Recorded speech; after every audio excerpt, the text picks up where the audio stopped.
By the time Christmas lights flicker on across Port Charles, nothing feels merry or calm. Courtroom gasps echo louder than carols, secrets crawl out from the shadows, and alliances shift in ways no one saw coming. The week of December 22nd on General Hospital delivers one of the most emotionally charged, twist-heavy stretches of the year, and at the center of it all stands Willow Tate, fighting for her future as her trial unleashes shock after shock. Meanwhile, Nina Reeves and Dr. Lisa Obrecht drop news so unexpected it rattles enemies and loved ones alike, threatening to rewrite long-standing rivalries just as the holidays arrive. Port Charles has never been a town where peace lasts long, but the week of December 22nd proves especially merciless. While wreaths hang on doors and the Quartermain mansion prepares for yet another chaotic Christmas, the courthouse becomes ground zero for emotional warfare. Willow's trial, already steeped in controversy and moral gray areas, turns explosive as new testimony, surprise witnesses, and buried secrets emerge. This isn't just about guilt or innocence.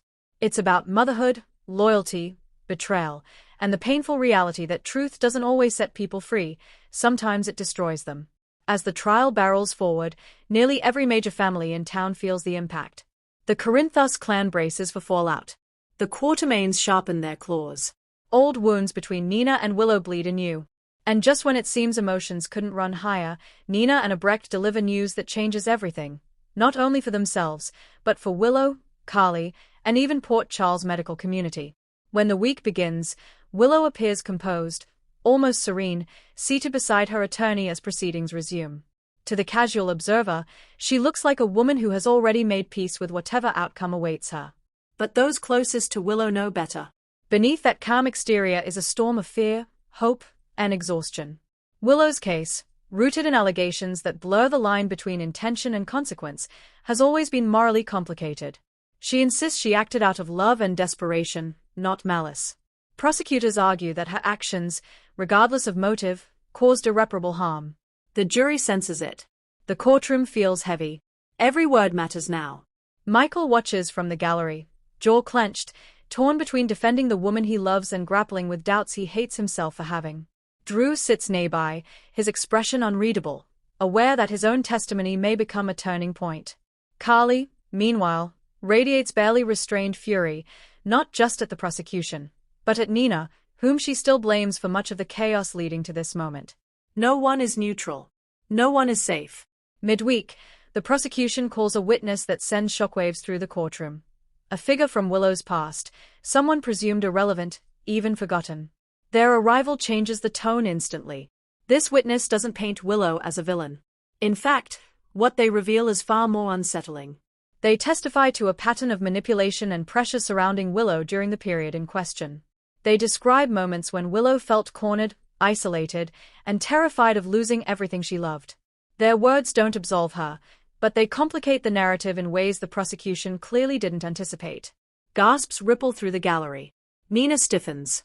Carly's eyes narrow. The judge allows the testimony to stand.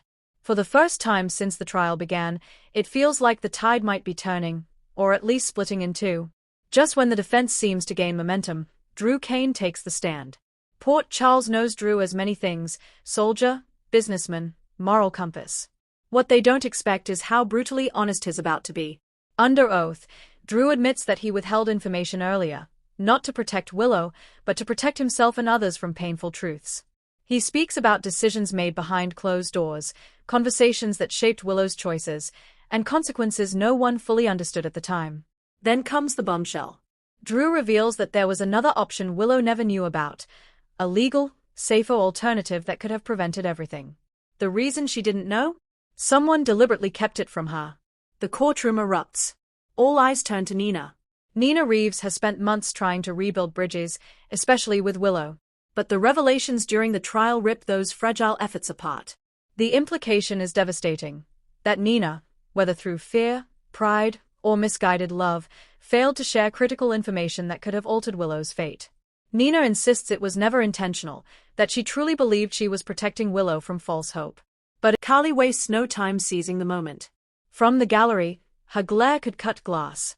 Later, outside the courtroom, she confronts Nina with blistering accusations, reminding her of every past betrayal and insisting this latest revelation proves Nina can never be trusted.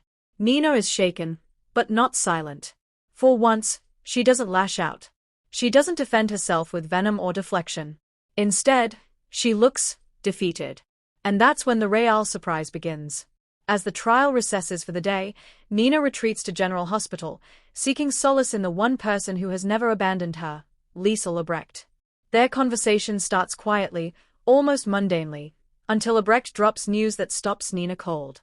Obrecht has received definitive medical confirmation of something she has suspected for weeks, a breakthrough tied to a long-standing research project, one with direct implications for Willow's past illness and recovery. But that's only half of it. The truly shocking part? The discovery suggests that key medical decisions made during Willow's treatment were influenced by incomplete, possibly manipulated, data from years ago. Data connected not to Nina or Obrecht, but to another powerful figure in Port Charles.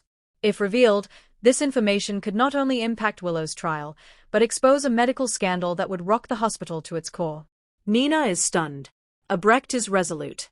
And together, they face an impossible choice: reveal the truth now and risk destroying lives, or stay silent and let Willow's trial play out on a foundation that may be fundamentally flawed. As Christmas Eve approaches, emotions run dangerously high. Willow struggles to process everything unfolding around her. She feels betrayed by people she trusted, grateful to those who stood by her, and terrified of what the jury might decide. In a quiet moment alone with Michael, Willow admits she's no longer afraid of prison. She's afraid of surviving it emotionally. Of what it would mean for her children. For their future. Michael promises he'll wait for her, no matter what. But Port Charles knows promises are fragile things. Meanwhile, Nina wrestles with guilt and resolve. Obrecht pushes her to be brave, reminding her that silence has never truly protected anyone. The question isn't whether the truth will come out, it's when, and at what cost. The week culminates in one last jaw-dropping moment. Just as closing arguments are set to begin, new evidence is submitted to the court, evidence tied directly to Obrecht's discovery. The judge allows a brief delay, stunning both prosecution and defense. The jury is dismissed temporarily. Willow locks eyes with Nina across the courtroom, sensing that something monumental is happening behind the scenes. Carly realizes it too, and for the first time, fear flickers across her face. Because whatever Nina and Obrecht are about to unleash won't just affect Willow's verdict. It will change Port Charles forever.